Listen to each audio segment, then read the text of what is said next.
A well-placed government source has confirmed that Iran has been asked to withdraw from the BRICS Navy drills off the South African coast in an effort to prevent a further escalation in diplomatic tensions with the United States. Iranian vessels that arrived in Simonstown in the Western Cape last week are thus no longer expected to participate in the drills, which are being led by China. Now, meanwhile, sea phase visuals of activities posted on the SANDF's Facebook page are claiming that all vessels are in fact involved. So which is it? Dr. Kingsley Makhubela, international relations expert and former ambassador, joins us this evening. Dr. Makhubela, very good evening to you and thank you so much for your time. So it's rather confusing, right? On the one hand, we are told Iranian vessels had, withdrawn at the request of South Africa, while the SANDF is saying all vessels are part of the drill. Which is it? Bonge, good evening and happy new year to you and Tembegile and the entire team at the SABC. Thank you, and same to you. There has been information in the last few days that South Africa is pushing pressure on Iran to withdraw from this maritime exercises. So it didn't come as a surprise when all of a sudden it's quite clear that Iran won't be actively participating. Their ships have been confined to docking area. They won't be part of the exercise. Bonge, the narrative that is being pushed, unfortunately, in the South African media space is that this is to please the United States. I don't think it has to do with the United States. My view is that this has to do with the Europeans. South Africa has made promises to Europe. That's why there was this funding. There's no funding that doesn't come with strings attached. Now, Europe has promised to make huge investment in terms of funding in the South African economy. And I think the price now we're starting to see it. And Bongi, if I may, take you back sometimes in December last year. South Africa, for the very first time at the General Assembly, voted for the resolution that urges the Russians to send back the children that were taken from Ukraine, which is essentially the European position. South Africa has always abstained in terms of this vote, and South Africa has always maintained that there must be negotiation. It has raised this question of children, but it has voted totally different, breaking ranks in a way with the BRICS countries in this vote.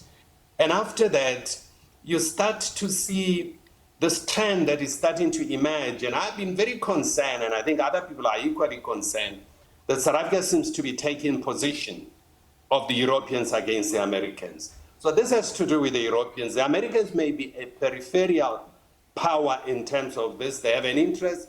If South Africa was addressing concerns of the Americans, they will not have the Russians and the Chinese because the Americans are totally opposed to those two countries. So the eyes that are looking at this then through the lens of AGOA, for example, which is still at the table, still unclear as to whether or not South Africa will be allowed.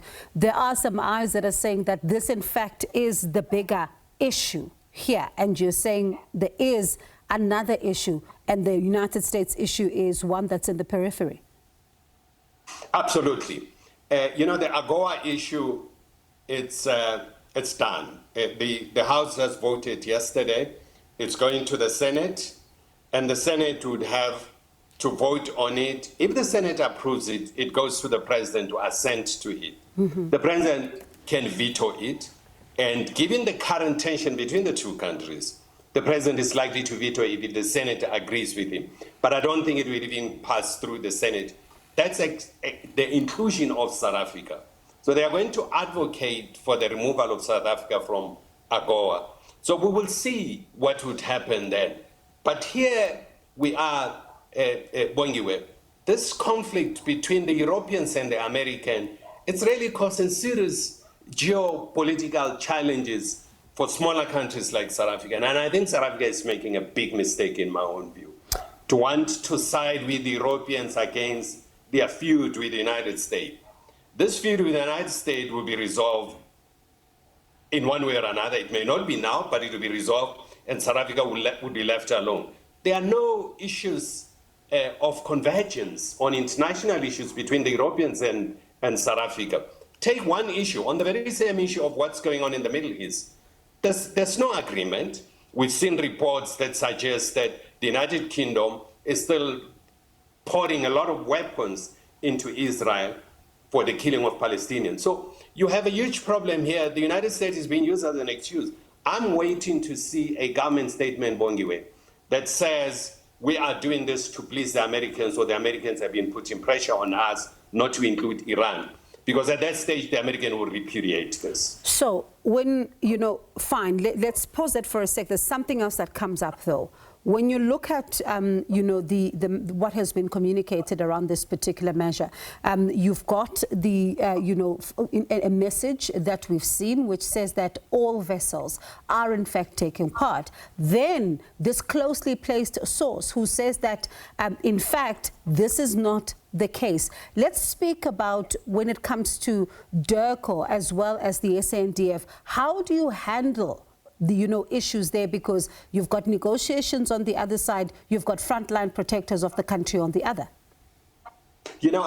Logically, given the significance and the importance of this maritime exercises, South Africa should have come out by now to say this is not true. All the countries invited within the BRICS will be participating, and Iran will be participating. We've seen footages from the media of the Iranian warships arriving on our shores. So South Africa should come out and really repudiate that. The silence that we're having from government to clarify the situation, it's more telling than we can think of. Bongiwe, planning such an exercise, it takes time.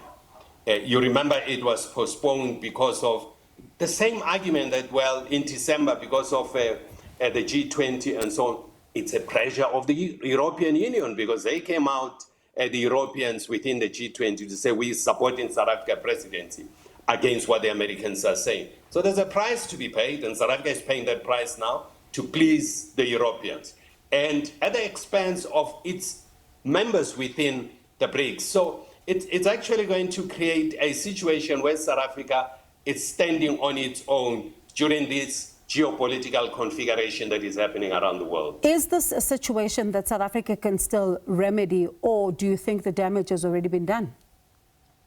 The damage has already been done. You can't make trade-offs on your national sovereignty. Countries have the right to decide what they want to do. That is contained in Chapter 2 of the United Nations Charter. South Africa has the right to determine its security architecture. So are the Americans, so are the Europeans. They do that very often. So why would South Africa go out to trade off on its sovereignty?